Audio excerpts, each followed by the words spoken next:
Disney Plus unable to connect as server issues and security concerns plague launch day.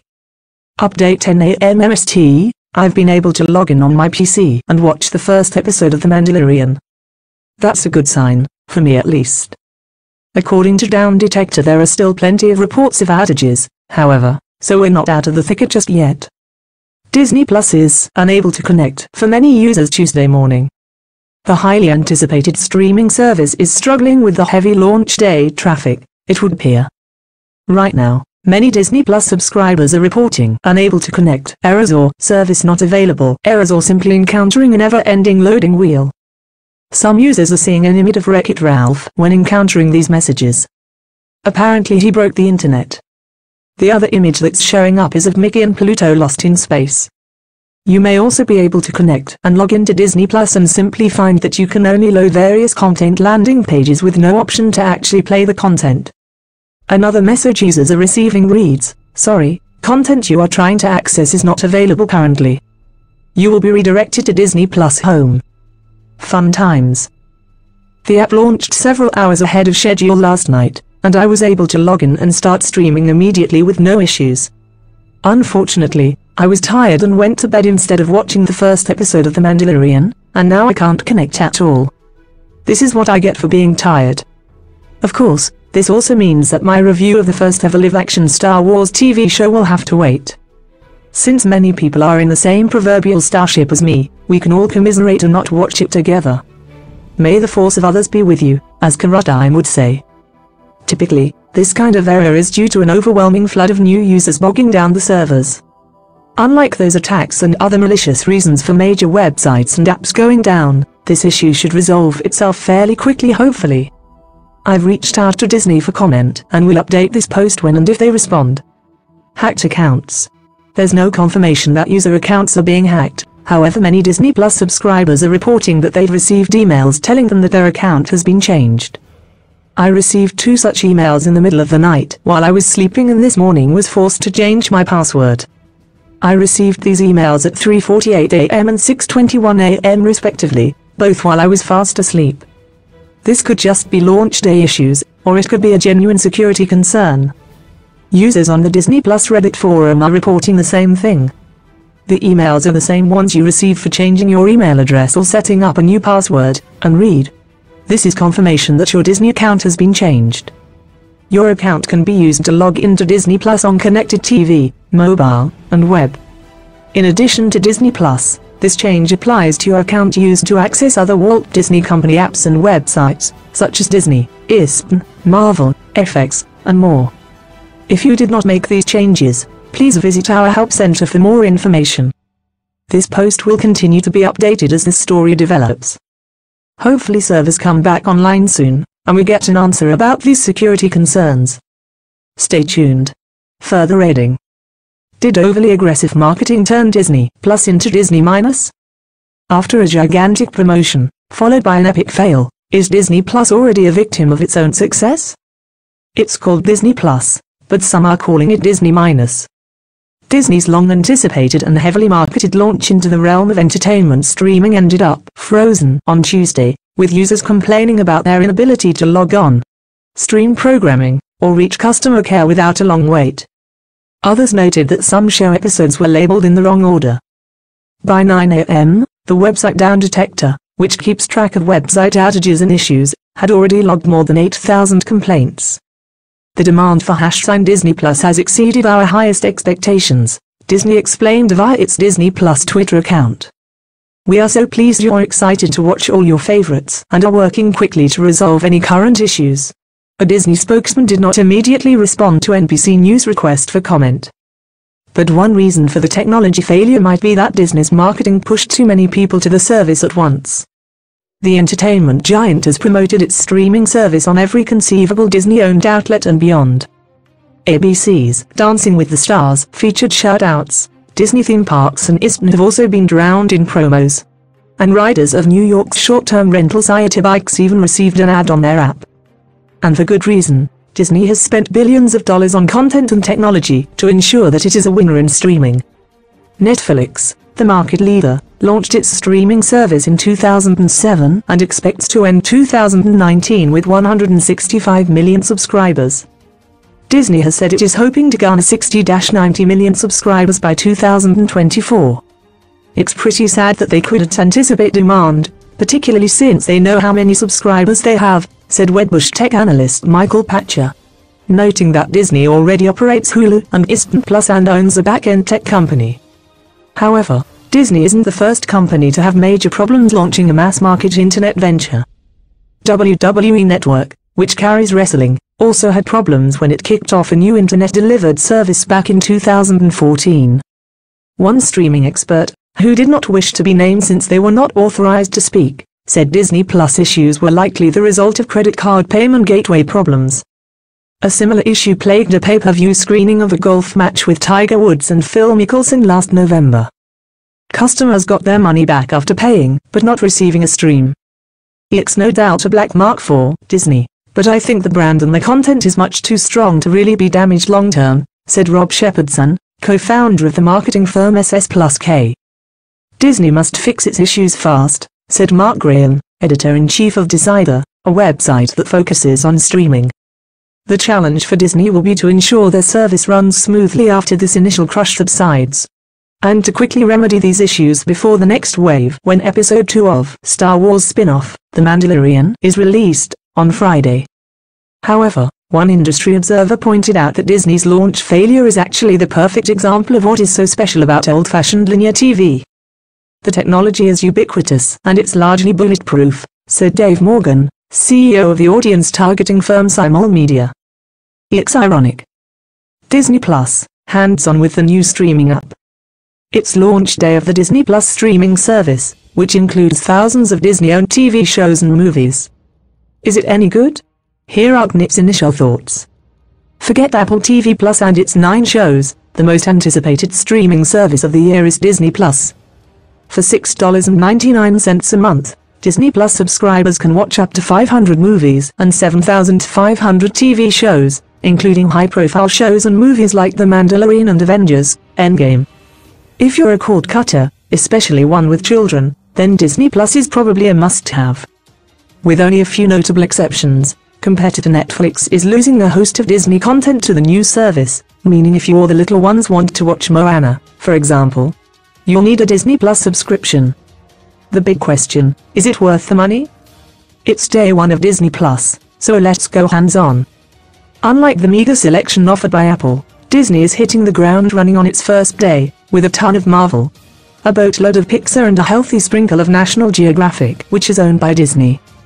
Depending on the content and device, there is support for both 4K HDR video and Dolby Atmos surround sound.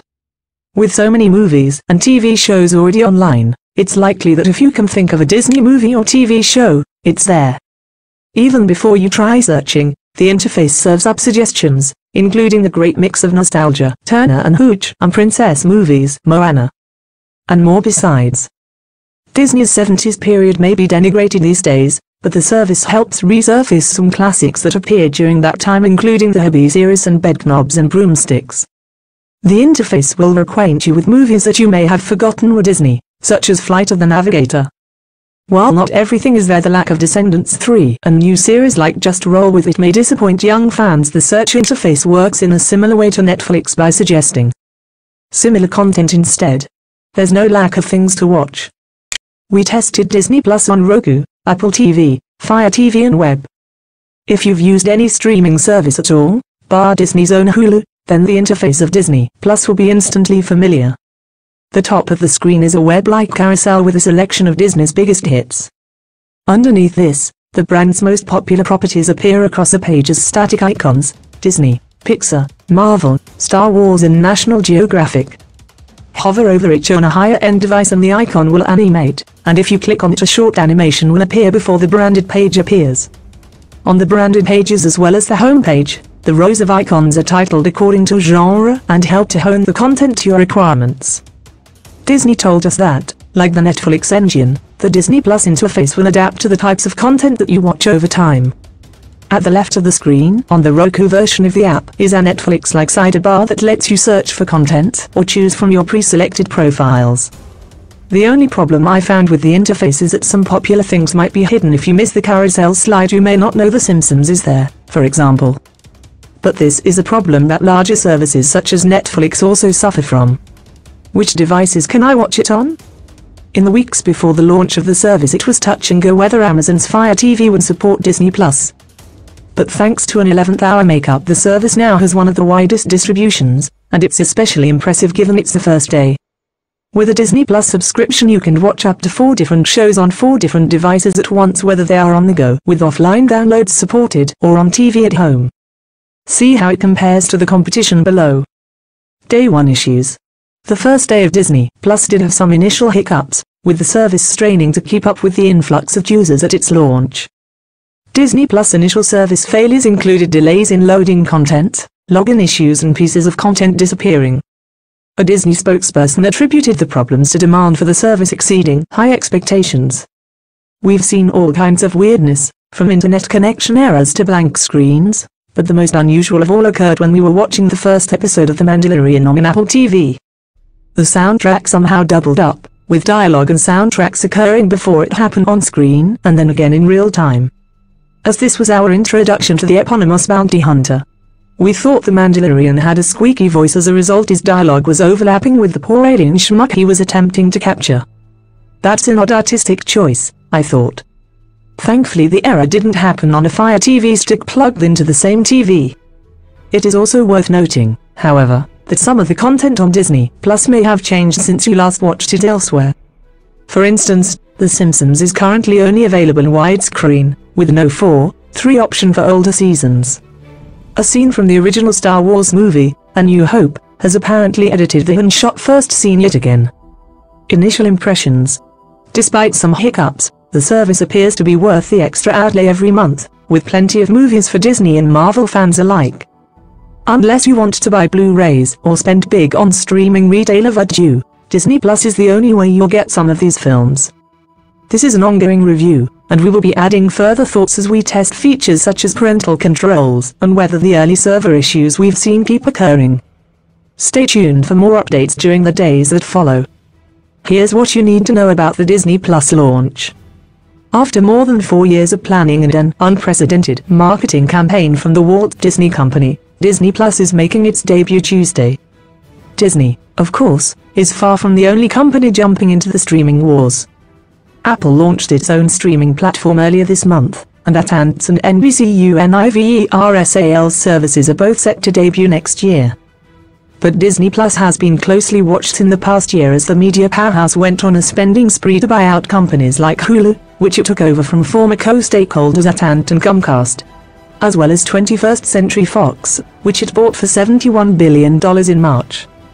That gave the House of Mouse, which already owns well-regarded studios like Marvel and Pixar, even more assets for its streaming platforms, movies, theme parks and merchandise. In an earnings call last week, Disney chief executive Bob Iger said the company developed an unprecedented marketing campaign, drawing on every existing connection the Walt Disney Company has with consumers. Their goal, to launch big and scale fast. Still, Disney Plus is unlikely to come close to Netflix's 150 million worldwide subscribers, at least in its first year. According to analysts at MoffettNathanson, Disney Plus is expected to reach 18 million global subscribers by the end of 2020. Even though that would represent a fraction of Netflix's customer base, analysts believe the Disney Plus service is likely to catch on with consumers and continue growing. The streaming service already has nearly 2 million subscribers in the US just from pre-orders, according to data provided to Business Insider from analytics company JumpShot.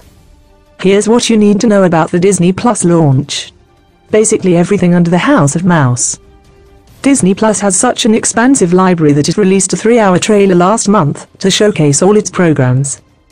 By comparison, Apple had a relatively bare-bones launch earlier this month. At $6.99 per month, Disney Plus will debut with 10 original movies, specials and series. It's also expected to release more than 45 original programs within a year of its launch. The debut will include a live-action Star Wars series called The Mandalorian, which is written by the actor and director Jon Favreau and follows a lone gunfighter after the fall of the Empire. Other shows include a live-action retelling of Lady and the Tramp, a holiday comedy starring Anna Kendrick and Bill Hader in Noel, and the scripted series High School Musical, the musical. The series. Disney Plus will even have the entire Simpsons catalog from its Fox acquisition. With its lineup of reboots, spin-offs, prequels and sequels, Disney Plus is leaning into its preternatural ability to leverage nostalgia into billions of dollars. For instance, Disney is planning 3 Star Wars television series just as its big screen Skywalker trilogy comes to an end this December.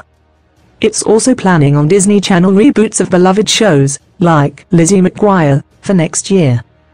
Disney has been losing about $150 million in licensing revenue in its most recent fiscal year from terminating deals with Netflix and other services, according to the Associated Press. But the company is betting that what it makes through subscriptions will eventually make up for that. Where can you watch Disney Plus?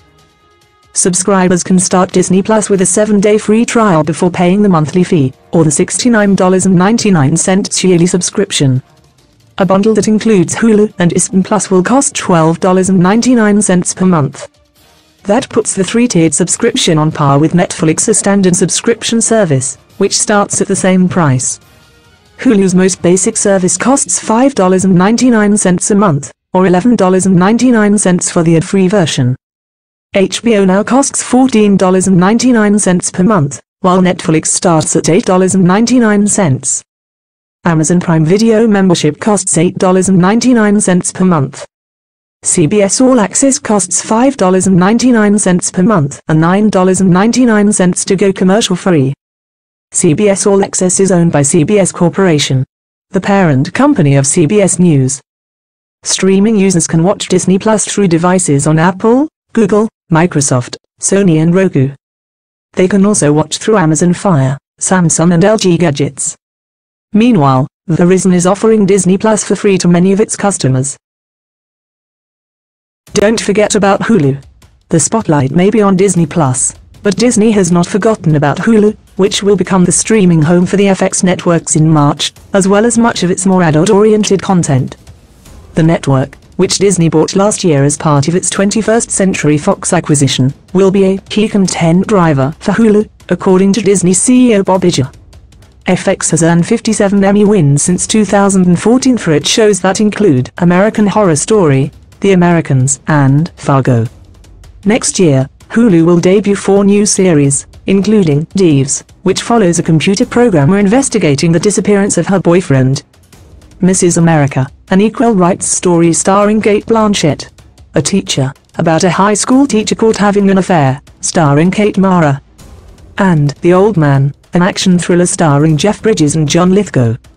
The FX presence on Hulu, combined with original production from our ABC and Fox Television Studios and our Fox Movie Studios, including Searchlight, will greatly enhance Hulu's consumer proposition. Disney's Iger said in the earnings call last week.